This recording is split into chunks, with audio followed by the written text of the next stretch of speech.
All right, guys, I have here with me a brother in Christ, Fritz Springmeier. In Prague, we are in Prague. It's October 10th, 2016. He was here for the Peace Award yesterday and gave awesome talk on Illuminati. You may or may not know that he's a researcher on Illuminati, an expert. He has published many books on the subject. And why I have particular interest in this Fritz is that we have something in common. And I used to be in a cult of Watchtower, and Fritz has done a significant research into the origins of Watchtower. And this is why I am sitting here with him today, and I hope to bring you a very good information. If you are a Jehovah's Witness or an ex-Jehovah's Witness, and you are wondering whether you made a good decision of leaving the cult, so I think you're going to be very blessed. Well, hi Fritz, and good morning. Dobrý den. Dobrý den. Welcome in Prague.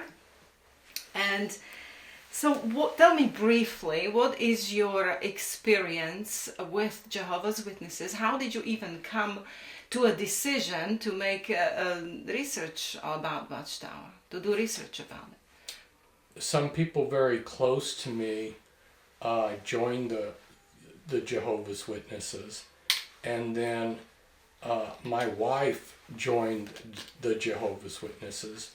And so as a Christian, wanting to keep peace in the family, I started attending the Kingdom Hall and, began taking book studies.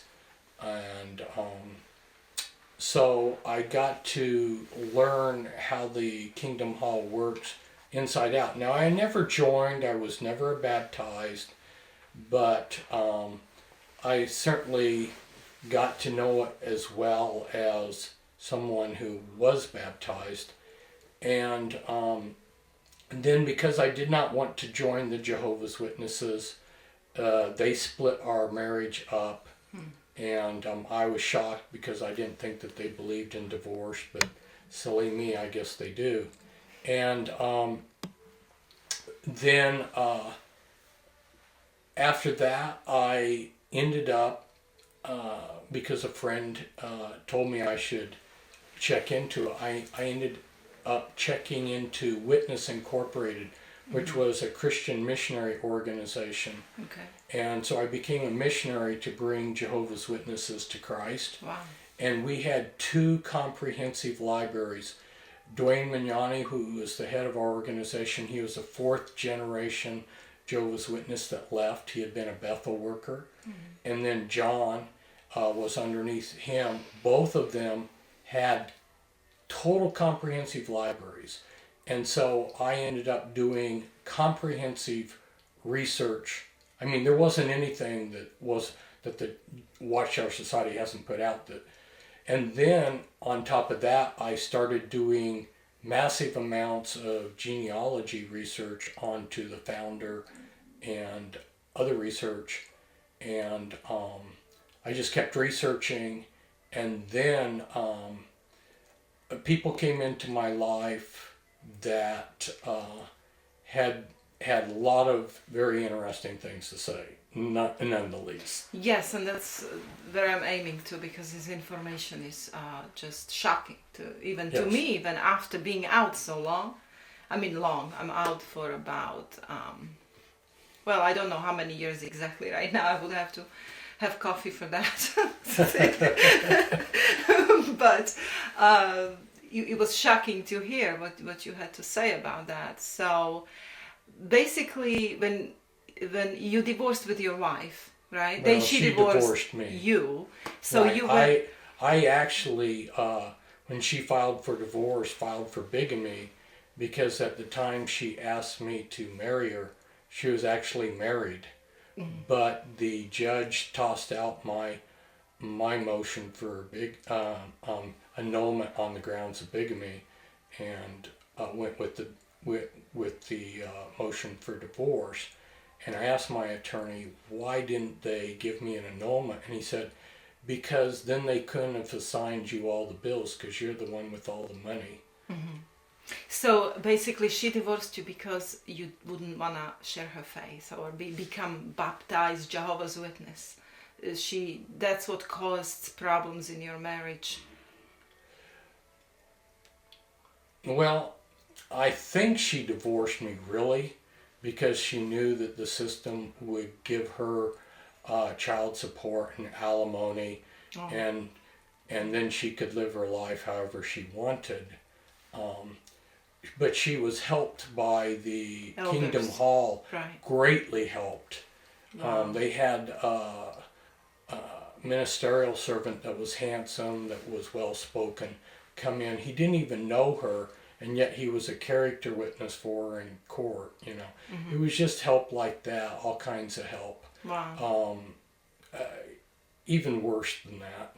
So then you went into research on the founder, Charles Taze Russell. So tell us what you found. Oh, wow. Absolutely amazing. Long story short, but this ties in with a lot of other research in other areas like the Illuminati. But long story short, I discovered Charles Taze Russell was a Freemason. He was of one of these elite Illuminati bloodlines. His wife was a socialist, and his father-in-law was a Freemason. And Charles Taze Russell was the first Zionist that there was, a public Zionist preacher. He went around the world preaching Zionism. He was also, I discovered, very good friend of the Rothschilds, who funded him. Wow.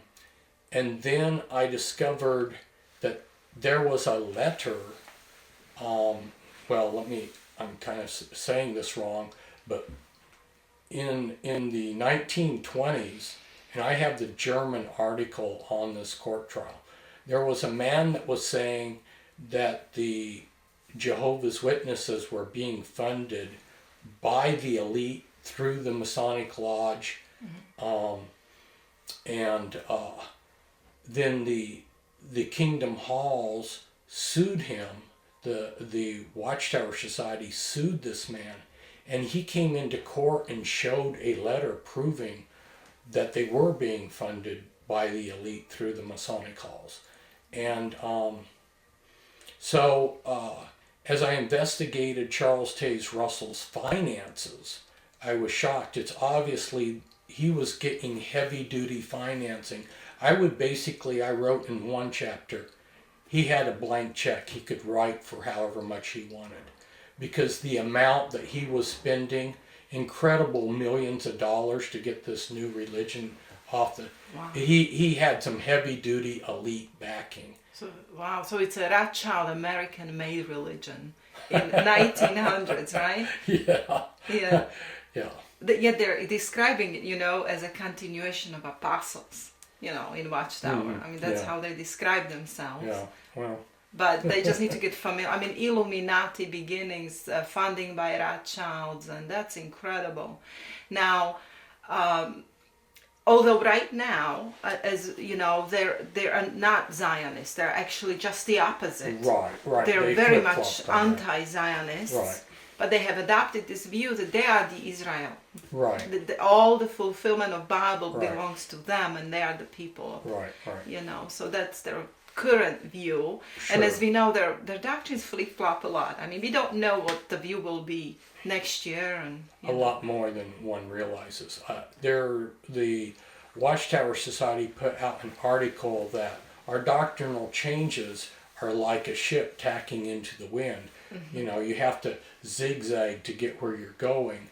Right. But the thing of it is when I went in and I had the original documents. I had every Watchtower in front of me from day one.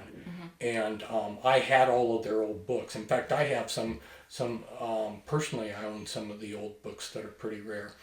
And you go in and you find out on major fundamental doctrines, they flip-flop from here to there and back again.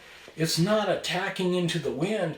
You realize this could not be God's organization to be so confused. But the history has been covered up. In fact, they even the Watchtower Society sent out their people to buy up the old literature and destroy it.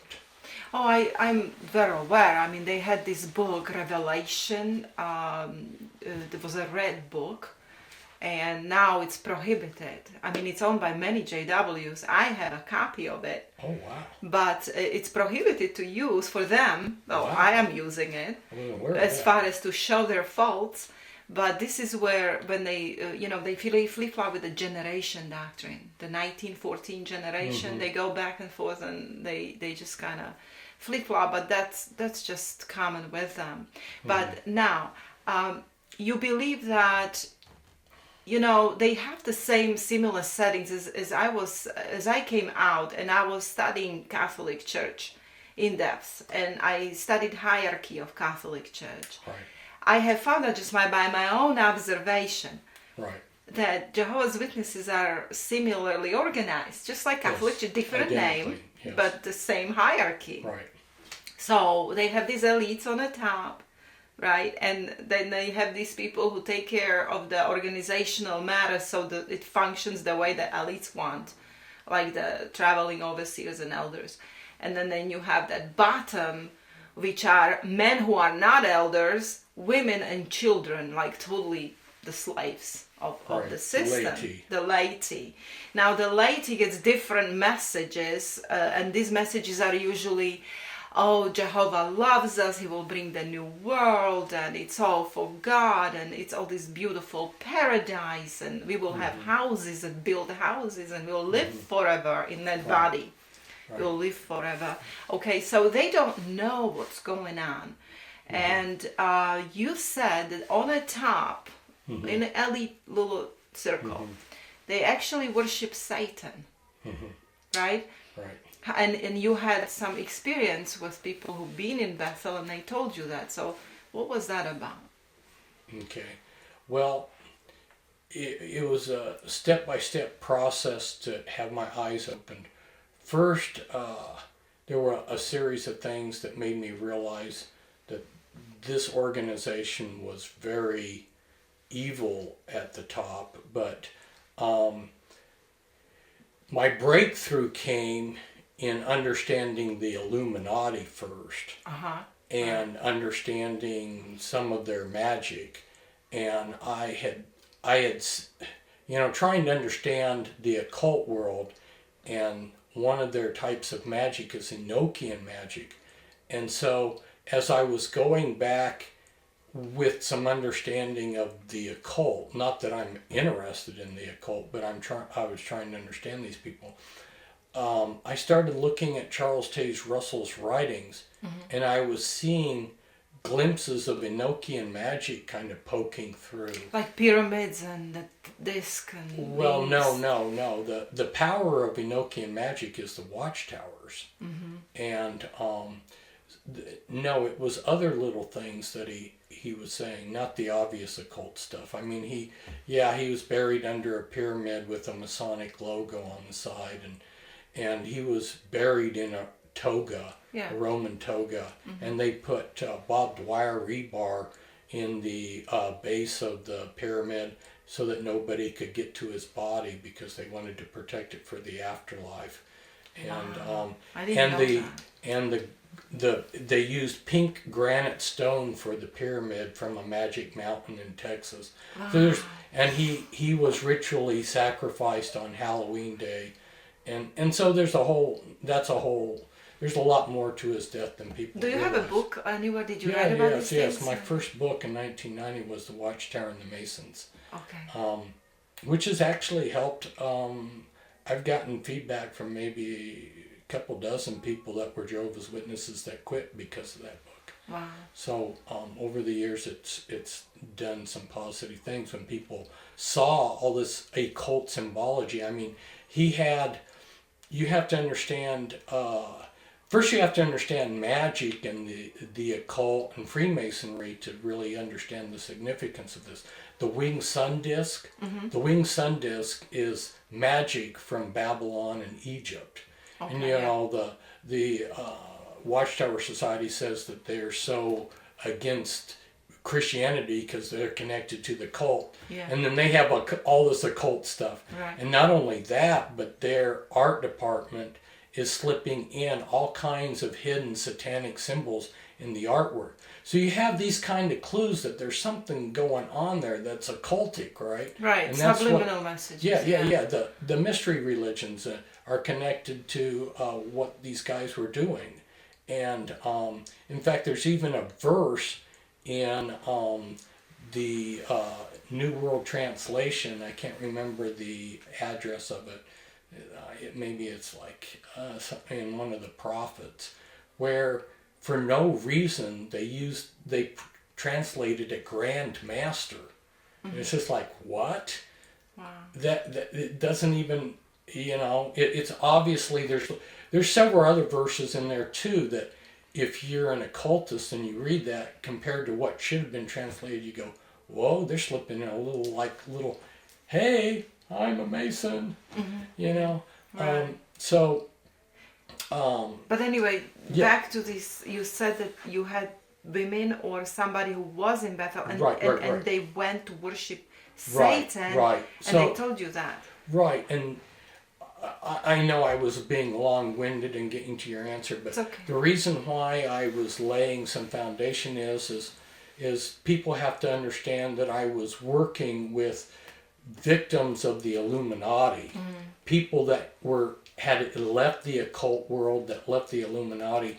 They were coming to me because I was helping them. That's why I got these people come to me. And so they were telling me how they had been subjected to certain things while they were Jehovah's Witnesses, and how, for instance, this one lady told me that she was a Bethel worker there in New York, and she was part of a satanic coven of Bethel. And she told me, I think it was like, if I'm just remembering this off the top of my head, it's in my Bloodlines of the Illuminati book, but I think it was Andros Island in the Bahamas. She described it. She described the rituals, the satanic rituals that their Bethel group did. And but see, something like this would not have made any sense unless I had put all these other pieces together. Right. And then one person confirmed to me that yes, they do Enochian magic, which it made sense from all the other clues. I had already concluded from looking at Charles Taze Russell's writings that the reason he chose the word watchtower is because the power of Enochian magic is the watchtowers. Wow. I'd already concluded that, but I didn't have any insider to confirm it. So then on their own, this insider confirmed it. Then it was like, oh, wow. Similar to, I made a lot of research into Charles Taze Russell that made me think this guy is from an Illuminati bloodline, but it wasn't until I was helping these 4 women that had been in the Illuminati that were trying to get out. And the first time I met with them, I told them, I know that there are 13 significant bloodlines of the Illuminati. Here's a list of powerful families. Will you circle the 13? And they circled the Russell family. And I wanted to start crying. I may have even cried. I don't remember. It was so many years ago. I might have even started crying. Because it was just like the fulfillment. It's like if you've been practicing for the Olympics and then you win a medal. I had done so much genealogy research. Like on Charles Taze Russell. He came from Ireland, and just to give you an idea of the research I did, and this was back when you could do this, I went to the Mormons because they have the best genealogy material. So I was surprised the little town that he came from, there weren't telephones back there, right? So you would have thought, well, there's no telephone directories. No, but there was a directory of the town that is exactly like our white pages are today, except they didn't have telephone numbers. There were things like that, and then like I say, I went into their finances, the land that they bought, who they were friends of, and there's like all these interconnections, and it gets much bigger than just who Charles Taze Russell is. There's more connections involved. But anyway, I'll leave it at that. Yeah, and then you also said that you knew them at the time, you were in their circles at the time, and who was the president of the Watchtower at the time? France, was it? Freddie Franz. Freddie Franz, okay, Yeah. sorry. And there was something really bizarre that happened there. I mean, Right. I had some insiders tell me,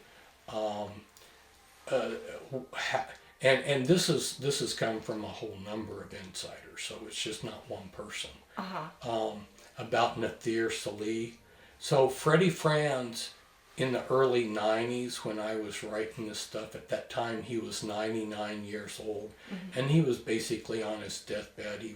He was in a room at Bethel, and whenever they wanted to know a decision on anything, they would. Nathir Salih, who was a Jew from Iraq, but when I say Jew from Iraq, I mean his ethnic origin. I don't mean his religious beliefs, because he had this big occult jewelry on his finger, and he was supposedly Freddie Franz's bodyguard. But he would go in. That was his title, the bodyguard. But he would go into Freddie Franz's room and come out with the answer of whatever they needed to learn.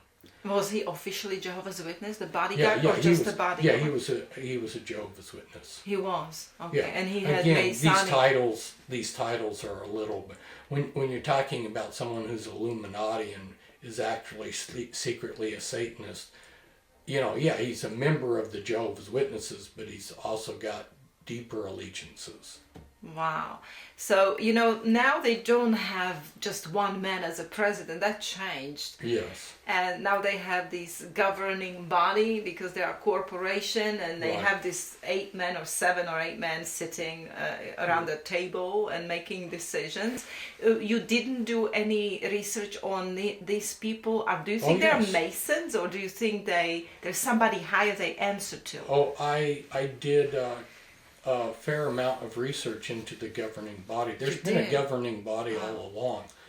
Part of the men are homosexuals. But they're married, because a lot of them are married. They're they're buggering little boys and each other, so that's just the way it is. And that's from people right there in Bethel talking about that. In fact, there was one Watchtower magazine where they kind of let that out of the bag, where they go, and there have been reports of wife swapping and other gross sexual sins at Bethel, and so they're like they were clearing the air, Well, the organization does have a problem with pedophilia. They had certainly a lot of lawsuits, Right. but it was more on a level of, I don't know what's really going on in Bethel, but the elders all over the world, they're covering up pedophilia. Right, They have pedophilia. So and that relates to the Illuminati mind control that's being done with the Watchtower Society as a front. Right. It somehow Illuminati always targets children. So when Right. Christ said, "You shall know them by the fruits," Yeah. So look at the fruits. I mean, they are having this pedophilia. Right, and instead of cleaning it up, it's just like when it was exposed that there was all this satanic artwork in the Watchtowers. What did they do? They disfellowshipped the person that told them about it. He Right. thought, oh, they're going to be thankful and grateful that I'm warning about this. Yeah. No, they disfellowshipped him. The people that are trying to expose the pedophilia, no, this is I've had Jehovah's Witnesses that tell me, I knew of this pedophilia, and then the elder saying, no, don't talk about it to anyone. Well, people that are aware of my research, like there's this one very intelligent man, and he grew up a Jehovah's Witness, and he was in the congregations there near Lake Tahoe, and he sat down and we spent a couple of days, and he went through and talked to me about all the people in the congregations that were multiple personalities, and the whole, you're talking about, there's systemic corruption within the whole organization. Right, exactly. So you think, as a last question, the governing body answers to a higher is there somebody else above them, do you think, that it controls that organization? No doubt about it. That we don't know, but like this lady there, they have no idea. From the very start, the Watchtower Society has been a front for the Illuminati. Right. And they've been used for different agendas. Mm-hmm. The first agenda that the Rothschilds wanted was Zionism. So Charles Taze Russell was the first Zionist preacher in the world, and he went all around the world preaching Zionism. Right. He would have whole, like the Hippodrome, where he would talk to the Jews and he would say, "I'm a Jew talking to you Jews," you know. And so he was funded to go all around the world and promote Zionism as a Christian minister. Mm-hmm. So that way, you know, it was like, okay, here's a Christian minister saying that this is what the Bible says. Right, but then since then, the second president, which was Rutherford, he completely changed it. You know, he went to the other extreme of almost like hatred of Jews. Right. So which again shows, you know, are these doctrines from God or doctrines from men? There is no right, exactly. So okay. Thank you, and I just, for the listeners here, if you came out of Watchtower and there is certain trauma is coming out because you have this post-traumatic syndrome as I had. I mean, I'm perfectly fine now, and I'm happier than I could ever be. There is no better way than be in freedom that gives you knowledge of Christ, Yeshua. But if you are struggling, can people who are struggling with post-traumatic syndrome look after you, and can you help them deal with it as you helped some victims of Illuminati? You said that you helped many people. How they can find you, Fritz? I'm on Facebook. Okay. And the Facebook demanded that I include my middle name if I wanted to have a Facebook page. So it's Fritz Arts Springmeier. And yeah, I didn't want to put my middle name because I want to make it easier for people, but actually in a way that might actually help people to figure out which one is the right there might be probably 100 Fritz Springmeiers. Yeah, okay. There might be a few others. And it's the last name Spring, spelled like the season spring, and then M-E-I-E-R. M-E-I-E-R, okay. So so they can find me on the internet, mm-hmm. and if they want to persist. And yeah, I have Jehovah's Witnesses and ex-Jehovah's Witnesses all the time contacting me. Okay. And they, you know, when I came out, I wished I had someone to talk to, so I was looking for people who could help. Right. And I didn't find you, but I found some other awesome people. Right. But then who helped me the most was actually Jesus. Right. Connection to him and one-on-one. It doesn't matter if you have help or not. I'm interrupting, I know, but I just want to say this for anyone who leaves. It's going to be traumatic, and it's a process of time. It's sort of like if you lose a brother who dies, you know, time heals. Well, it takes a while for the programming to dissipate. You can't get, people don't realize how programmed they are. Yes. And over a period of time, you'll start realizing, oh, wow, I was really that programmed. Mm-hmm. And so it takes a while, naturally. You can't force the issue. You have to give it time. Yes, it's like a mourning process, you know. You go through stages, and you have to undo all the doctrines one by one, you know. It's like leaving any cult. Yes. And I know people dislike that word cult, but I don't know any other word that accurately describes the, you know. And when I've dealt with Jehovah's Witnesses, it was like this one man I was sharing Christ with. He said, you know, the truth is whatever the Watchtower says. If they say that the sky is orange, it's orange. They say it's red, it's red. You know, or if it's green, it's green. I don't care what I think. Whatever the Watchtower says is truth. So he defines truth is what the Watchtower saw. Well, yeah, they connect God to Watchtower so much that if you leave Watchtower, they say you left God. You're leaving Jehovah. Well, no, Right. I'm not leaving God. I'm just leaving the organization. But they can't. They can't understand that. So it is a process, and I'm glad that here Fritz, Mr. Fritz, is available for people who really need help with deprogramming.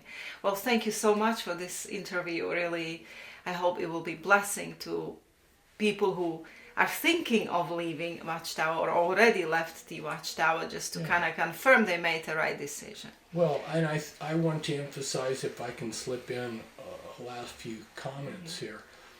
You know, Christ was about love. Right. The most powerful, wonderful thing that there is in, you know, he said that there was only one thing that was going to endure into eternity, was love. All these other things, these prophecies, are going to pass away.